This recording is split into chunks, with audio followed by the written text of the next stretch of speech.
Paul Giambrone here again, guys. We're going to continue our segment on getting ready for the upcoming season. We've already covered equipment and gun fit and all those good things. Now let's really dive a little bit more into practice. In the very first segment, we talked about, if you have to shoot with a regular squad and you don't want to be disruptive to the pace, how you can, just work low houses as you go around or work just high houses as you go around. Another thing that I like to do is when I feel like I'm getting a little bit more confident in making my shots, is I like to spend the first few rounds, at least 3 to 4 rounds, working just baseline targets and incoming targets. The baseline targets, of course, being stations 1, 7, and 8.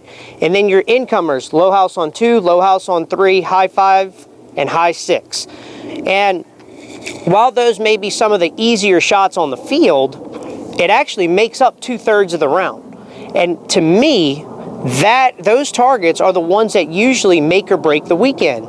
A lot of people want to talk about, well, high 2 and low 6. Those targets, I missed so many of those.